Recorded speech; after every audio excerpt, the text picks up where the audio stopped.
Morning, everyone. How you doing? Sorry to be a little bit late, but you know how life goes. You just start creating and you don't want to stop. So today, I am going to be using a 6x6 paper pack, and I'm waiting to see if my computer's getting online, which is this one here, the Beautiful Galleries 6x6. And I'm sorry I forgot to check and see if it is available. Stuff comes in and out. I still haven't quite figured out why some things come back several times and some things don't. I think it all depends on how popular things are. So yeah, I'm still learning. Okay, let's see if I can straighten that out just a bit. Crooked always, I don't know, it drives me nuts. All right, so that is what we're starting with. That is the old. And then the colors. So what I do is look at all these colors. All of these colors, plus 4 more that I'm using. Okay? So I just, and it depends, because some of these colors go with some of these papers, like there's some gray, so then you'd want the gray. So it just depends. They list everything, which is nice. And then you just go through, plunk it down. Yeah, that's not going to work. That's not going to work. That might work. That could work. Probably not. You know, yada, yada, yada. So there we go. So I eliminated all of those. Ugh. And the ones I kept were Early Espresso, Peach Pie, Mossy Meadow, and a new one, Crisp Cantaloupe. So if you look here, this is pretty much the pecan pie, but I think this might work, so we'll see. Okay, all right. So what are we doing today? I have 3 cards to show you, and then I thought if it doesn't take too long, I'd build one with you. So let's start with also what else I used, which is a couple of just shop your stash, what you've got. These, I believe, this is from March online, Natural Matte Dots. And this one is from January through April catalog, page 25. And it's Pearlized Faceted Circles, okay? All right, standard stuff. This is Stylish Shapes. Yes, Stylish Shape dies. I use this one right here. This will also be going into the new catalog. So if you want that number, 159183, that one will be carrying forward. And this one, again, I just picked what worked. This was online from May 25, so it might not be around. It's a year old. Just check the last chance. It might be there, or it might even be in rotation. So, you know, shop your stash otherwise. And new stuff. Here's a new one, All Aflutter. Look at those pretty butterflies. Can't wait to keep playing with this. Like I said, I made 3 cards, and I was like, oh, I gotta watch the time. And the time went away from me. So that is one we're using today. And the companion to that is a punch, which punches out all 3. Okay, 167, 569. So that will be in the May, August. So you can't get it until May. Same with the stamp set. All right, so let's show you some cards. This is the first one I did. Leave that there for a second. It is really sunny out, but I don't know if it's too sunny. Let's see. I always like to get you guys a lot of light. I don't think that's too bad. I'll hold it up just a little bit. My computer is really low. So I raised up the little butterflies. And this is pecan pie. And I did these on crumb cake with this crisp cantaloupe, but what I did is 2nd generation. And then 1st generation of Early Espresso. And those little dots I was telling you about. This is the back side of this paper, which I'll be showing you in a minute. Okay, I'm going to keep that out because I need to tell you something about that. So there's card number 1. Card number 2, I used the back down here and on here, and that's that stylish shape. And then you can see how this has this line around. So I just cut off what was it? I think it was 3.5. Yeah, about 3.5. No, that's the other one. About 3 1/4. 3 1/4 squared. And then I just trimmed off this edge. I still left that little line.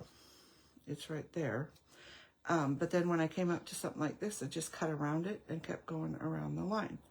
And that's how I cut those out. And there's a little bit there. All right. And then I raised up this layer. Again, this is the back of that paper. And I raised up the butterfly, and you could scoot its wings up. You could add Wing Castella. This one, I kind of set some gems on there, but it just didn't need it. I don't know. All right, next one. Here we go, something different. Use the different gems. I embossed, it's just on basic white cardstock, but I embossed the pecan pie and made it, you know, like it was a whole big front. And then because I did these in white and the crisp cantaloupe, first generation, I just trimmed around with my scissors to take off that white edge that it gives you, okay? And then I went and I also sponged with a little bit of the early espresso just to take off some of that white color. I also sponged around the paper with that early espresso and a little bit onto here, just to give you a little bit of stuff. And this just took off the white edge that was on there. Okay. So I embossed this and I embossed this. So this is pretty light paper, the DSP versus the cardstock. They say if you just missed it barely, then do it, it won't have these little white edges. And I could have went over with like pecan pie on this darker and got rid of some of those, sort of, because they're pretty crinkly, without changing it too much. So there's 3 cards for you. As always, which is your favorite? I know I'm going to go backwards. 1, 2, or 3. And I thought we would make one more. And then I'll show you a couple of tips as well. So I'll put these over here and then I'll pull them back when we're done. And as always, thank you for shopping with me. So I have base color, and I also pulled out a little bit of the, what's that? Oh, very vanilla, I believe. And that piece I wanted to use. So this is a 6x6. This is a A2, 4 1/4 by 5.5. So you got to kind of figure out what you want to do. And I was thinking I could kind of cut out around. But then I was thinking maybe I need a white card and do that instead of this card color. Or I could, I think what I'll do is I'll cut around this and then I'll layer it onto here and then layer it onto there. So if you can imagine a piece of that and a piece of this with a little bit of that showing, I think that would be good. All right, so first things first. So when I cut around something, I always make rounded cuts. I don't ever make pointed cuts. So I follow the shape, but in a rounded way. I don't know if that makes sense. And let me see. Hey, Nancy, hi. I'm going to see if I can show you that. So I'm just leaving an edge, and I'm just kind of following what the shape looks like, wiggling a little bit for the sake of that little wispy flower. But you can see that my cuts are, and the better your scissors, sharper the scissors are. These are not my best. Oops. Let me change. You can tell right away when you're cutting. Leave one pair. I don't know which ones I picked up. Leave one pair that are your cutting paper and the other pair for doing ribbons and anything that's not paper. This is a little better. It is incredible how much of a difference just having a good sharp pair of scissors is to help you in your cutting. And there again, practice makes perfect. Now for me, I'm comfortable cutting out and giving a little edge to stuff, right? Oh my gosh, you would think that it would be pretty easy then for me to cut and cut something out right close to it. Nope, it wasn't, and that is going to bug me. If it bugs you, cut it off, but I didn't want to, I kind of want to save as much as I can, so I'm just going to do that. Okay, then we can get in there and make our turns. So that might be something that you don't do either, and that might be why you're having a little bit of difficulty of that. So I'm just going around, following the shapes, making sure that I keep everything rounded. Sorry, it's like paint drying. Get yourself a drink or go potty if you have to. Got a couple, probably a minute more. Believe me, I know. Ask me how I know. So we will get this cut out. And see, I'm just following the curve, make a curve, following the curve, make a curve. And there's nothing wrong with just making a little dip like that if you don't want to go all the way down. And you could even do a little bit of whoop whoop to make that just a little bit more interesting. You can cut it out bigger and go back and trim it down a little bit. It's all in what you get comfortable with. And even though that came to a point, I did not make it a point. This one's got a bunch of foo-foos, so we'll just foo-foo it. Technical terms now, don't you know? Make sure you learn those.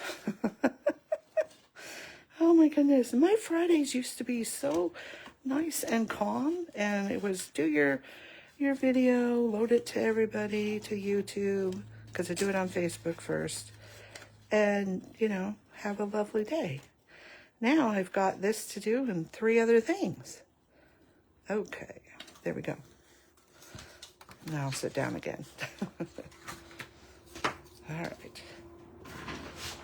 So now you can see a little bit more of what I was thinking of going for, like this and like this. And I think that would be pretty. Oh, I don't know. Do you think we should, I'm going to cut this first, but think about, should we emboss this with something? Let me know, Nancy.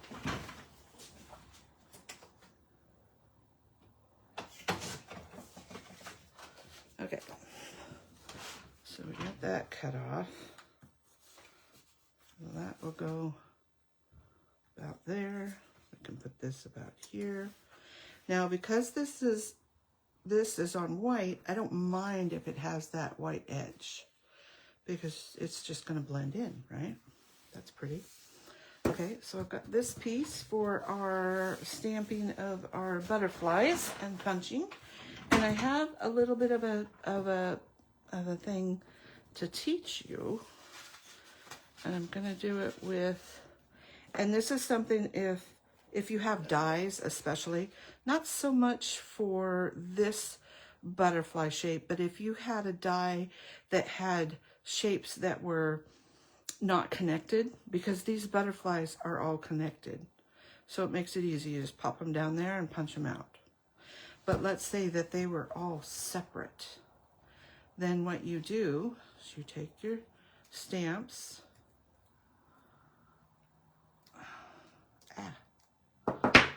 and you put them on here where you need them, okay? And then you take your block and you put them on the block. And then they are exactly where you need.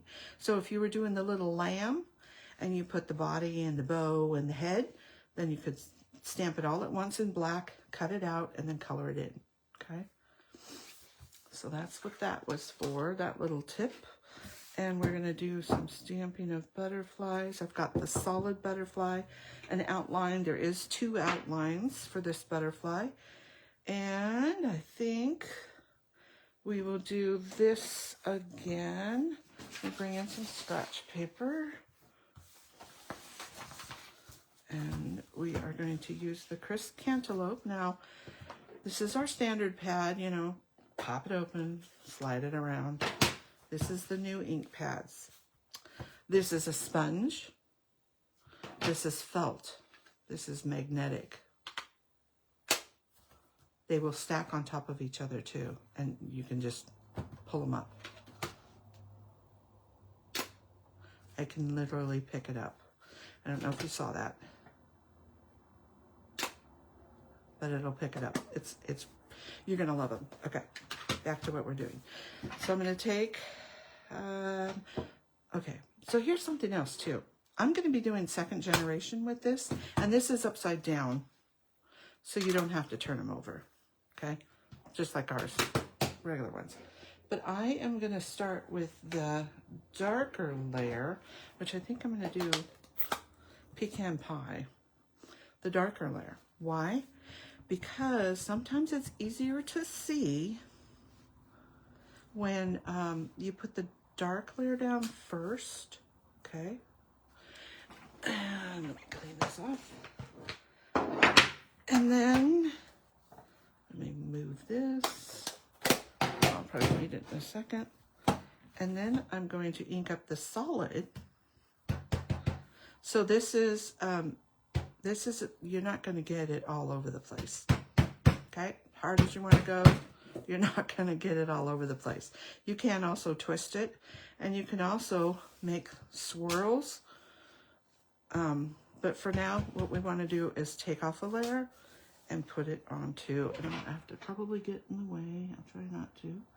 But see how I can use that dark outline to help me do this. If I did it the other way, it would be much harder to see that light and put the dark over it, okay? That's all I'm saying. Find out what works for you. That's just a little tip. If the other way doesn't work, or you're doing like I did the 2nd generation, okay? So now we will pull in our punch. I love that they have this little clip that makes them smaller for storage. And then what I do is I stick them in there and I line them up as best I can. And then I squeeze down on the punch, okay? Just enough to hold it and make sure that's where I want it, all right? Now, here's another tip. You notice that I did it down at this end. If I had done it this end, I would have to turn it around and it'd be upside down and it wouldn't work. So look at where your punches are going to be. Are they going to be on this side of the paper? Are they going to be more to the right? You also want something to hang on to. If you make your paper too small, take a Post-it note so you can hold the Post-it note in there and punch. Okay? All right. Now, if I had done this on the, on like something that I needed to cut those out, then I could either trim around them or I could take and sponge them a little bit if I wanted to make that a soft brown. But I like the white because we've got the white kind of a 2nd layer there going. So now to figure out what to do with our words, where to put them. So we've got our little butterflies going. And you don't have to use all of them, even though you punched them all out. I really like the small one for this size. I don't think I'm going to use that big one. Oh, and that's not even the small one. This is the small one. And I don't want to cover up too much, but if you have a spot where you didn't like how you cut it out, cover it up. Why not? And then I think what I'll do is put my words right here. And I think I want them in the mossy meadow. And we will get those out. This is where you're stamping on the actual thing. Hold your breath and say a prayer. There we go. That we get it straight. That's all I'm hoping for. Please get it on there straight. And no, you know, lines. Okay, now I need to figure out, do I want to make that a different color? I don't think so. I think we'll just do it like this. And what are we going to bump up? What are we going to glue down? Let's see. Where's my glue? Oh, and where did my dots go? So I got some dots. There's some dimensionals. Got my mat for gluing. And let's glue on the right side. Ooh, that was a lot. Let's move that around. Because the glue, you know, kind of spreads out, I always go about 1/4 of an inch or so inside of what I'm gluing. 1, it gives you a place to hold on to. 2, it gives you a little wiggle room for moving stuff around. And 3, it helps to push that glue where you want it to be. Okay, I gotta get rid of this because it's throwing me off. And I usually put it on the grid paper, kind of see where I like it, and then push it down. You can also put something heavy on it, like a block, if you want it to sit there for a couple minutes, or just, you know, do that. Now this one, I'm thinking I might raise up. Why not, right? So let's get some little baby dimensionals.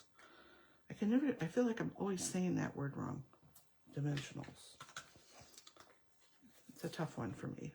Some bigger ones. And what I love about this type of foam is that it's got this extra rim all the way around the outside that you can also use. So we can cut that off and use that where we want. So it helps to fill in so you're not using as many. I think that's probably pretty good. There's a point where you just start going overboard. I do want it to stand up though. So we'll do that. All right. And then you'll also notice that I went over with alcohol marker where the dots are. Why did I do that? Did it on this one too. That way I know if I've lifted off that or not, because it's white on white, right? So then you can take your little pokey tool, put that on there, and you can just poke it in and pull them off. And because I'm doing it on camera, it's probably not going to do it. But then, see, now I know which ones I've done and which ones I haven't done, which makes it nice. And I just saw today, I was watching a video, and the gal picks up her right off the carrier sheet, the dimensionals, she picks up the whole thing. But I tried it, and I guess I need more practice because it wasn't working so well for me. It was doing kind of digging into stuff way too much. That's a big one, so I can get that one, maybe. Oh my gosh, it's lifted up. I still can't get it. It's because I'm on air, right? All right, one more.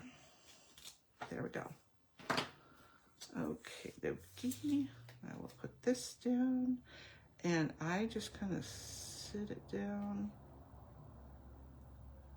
So that way I have a little wiggle room. It's kind of hard under the camera.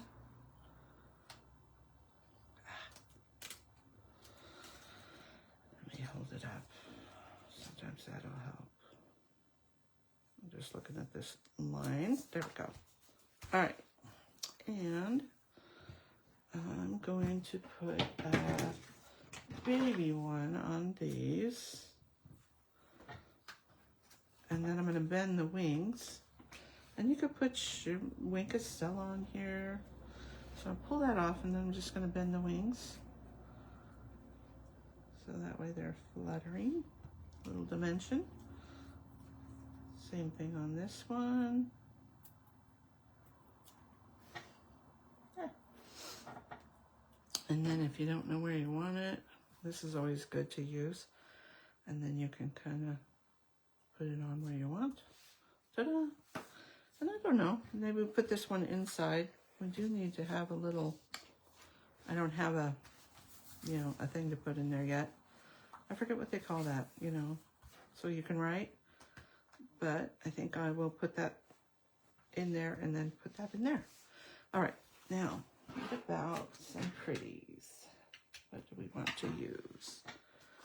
Let's see. I pulled out these. I think those might be pretty. This has the brown. Nancy, you still there? Which one do you think? What did she say? Embossing is always fun. Yes, it is. It adds enough, you know, a little bit. That green would be kind of pretty, but I've got a couple of greens. I was thinking this might be pretty to add a little bit more. See how now this soft color kind of makes this, instead of being pecan, it kind of does that. And I think these might be pretty. I'm going to use those. I'm a sparkle kind of girl. The matte ones are fun, and I like that they're flat, but I kind of go for the sparkle. What can I say? All right, so let's add some of these. Now you'll see that these are kind of white with a little bit of color in them, and then kind of a medium, and then a darker. So I just kind of hold them up and see what I like best. And I don't know that I like the dark. I think I like the medium dark. So I'm going to take a big one. Rule of 3, so you want to put 3 of these around. Like there, and here. So let's put a big one down there. And a little one. I think I'm going to do right there. And it's, oh, that happens because it's supposed to come out because you got double-sided. But sometimes it'll get loose on you. Just put it back together. And then this one, I think I'm going to go, I don't know. I could go here too. That would be pretty. And odd numbers. You notice I'm only using 3. I mean, you could go, I kind of like it there, but I kind of wanted to start your eye here and kind of go out. And if you have anything, I don't know what that is. I'll have to try and erase that. Oh, where to put it? I don't want it here, too much of a straight line. A little trail would be good. Kind of still like it there. I know, this is the fiddly part. Let's put it there. Okay. Sorry, Nancy, I didn't see if you had an opinion on that one. And that is card number 4. So, don't forget that you can pull out old stuff and use it with your new stuff. And as I like to do, move some of this stuff out of the way. And which one would you say is your favorite? Number 1, number 2, number 3, or number 4? And what will you try today? Hope you all have a great weekend, and I will see you next Friday. Bye. Thanks for watching, Nancy.